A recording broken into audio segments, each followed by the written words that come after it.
अच्छा मानस जी, ये टाटा केमिकल्स में क्या करना है? आज तो ये 10% नीचे आ गया है। देखिए, टाटा केमिकल की बात करिए तो ये सही है कि आज हमें डिसअपॉइंटमेंट देखने को मिला है, क्योंकि एक बड़ी रैली देखने को मिली थी। 950 से नॉन स्टॉप 1350 तक स्टॉक गया था। हमें इसे एक करेक्शन की तरह ही लेना चाहिए। मैं नहीं समझता कि यहाँ पर बिल्कुल अपना सारा माल बेच देना चाहिए, क्योंकि अगर ध्यान रखिए वीकली चार्ट पे अगर आप जाएंगे तो ये एक बहुत ही बड़ा ब्रेकआउट है, प्राइस ब्रेकआउट है। आई थिंक ये जो करेक्शन देखने को मिल रहा है, ये एक अपॉर्चुनिटी दे रहा है निवेशकों के लिए, और ट्रेडिंग के लिए नहीं, निवेशकों के लिए। अगर आपका नजरिया 6 से 8 महीने का है तो आप बिल्कुल इस करेक्शन पे खरीदारी कर सकते हैं। स्टॉप लॉसेस आपको 1050 के नीचे लगाने हैं, लेकिन टारगेट आपको 1350 के सेट करने हैं। ओके। अच्छा, एक शेयर चूंकि ग्रुप का ही है लेकिन फिर भी उसमें मूव है, इसलिए पूछ रहा हूँ आपसे। जियो फाइनेंशियल सर्विसेज 344 पर इस वक्त ट्रेड कर रहा है, जो कि इसका हाई प्राइस है अभी थोड़ी देर पहले, और ये 348 तक गया था।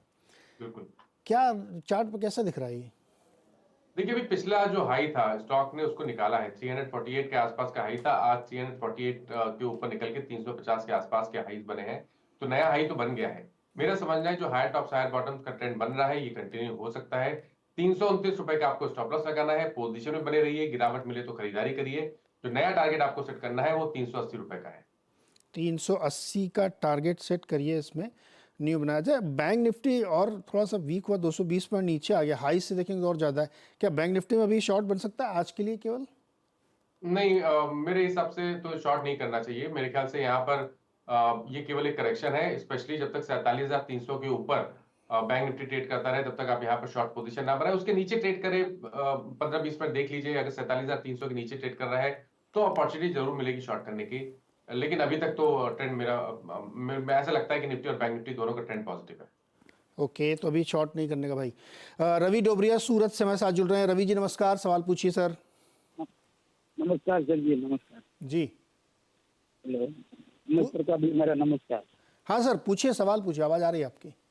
मेरा क्या 400 क्वान्टिटी जीएसएफसी का लिया हुआ है 265 पे, इसमें बने रहे या एग्जिट कर दे सर जी? 265 पे? 265। ठीक है, 265। State fertiliser.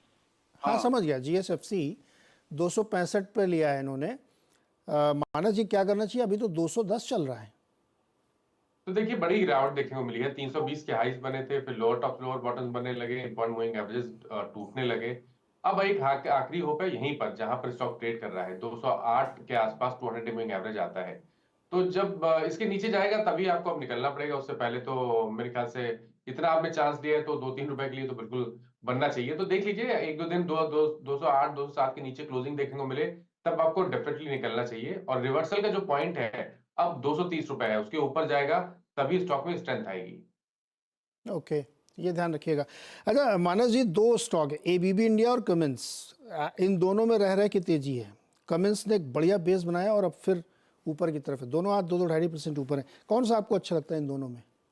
तो देखिए, दोनों के पैटर्न बहुत पॉजिटिव हैं। एबीबी में भी हायर टॉप हायर बॉटम बन रहे हैं। जो नया टारगेट है वो 6050 6075 के आसपास आता है। यहाँ पर भी बने रहने की कोशिश करिए। स्टॉप लॉसेस थोड़े बड़े हैं 57-75 के, तो गिरावट पे खरीदारी करनी है, लेकिन लॉन्ग पोजीशन में आप बने रह सकते हैं।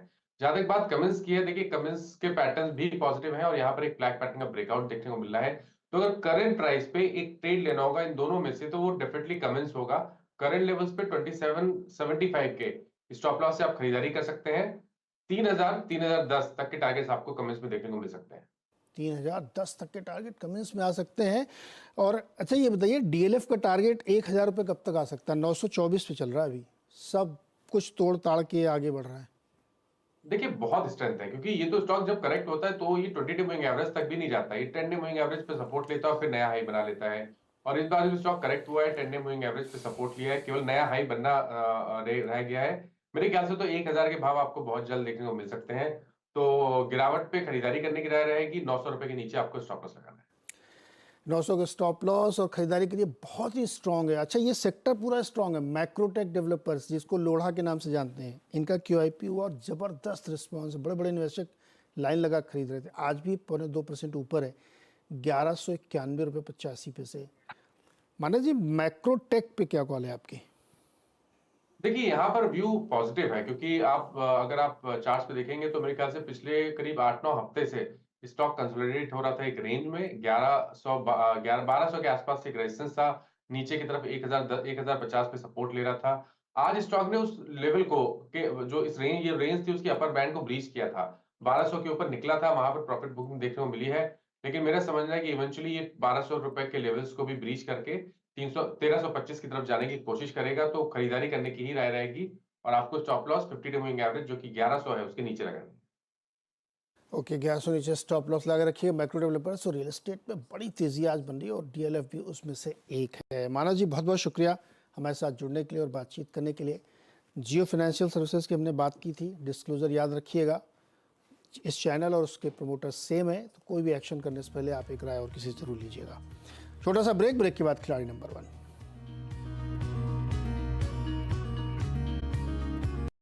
बता दें कि मनी कंट्रोल पर दिए गए विचार एक्सपर्ट्स के अपने निजी विचार होते हैं। वेबसाइट या मैनेजमेंट इसके लिए उत्तरदायी नहीं है। यूजर्स को मनी कंट्रोल की सलाह है कि कोई भी निवेश निर्णय लेने से पहले सर्टिफाइड एक्सपर्ट की सलाह लें।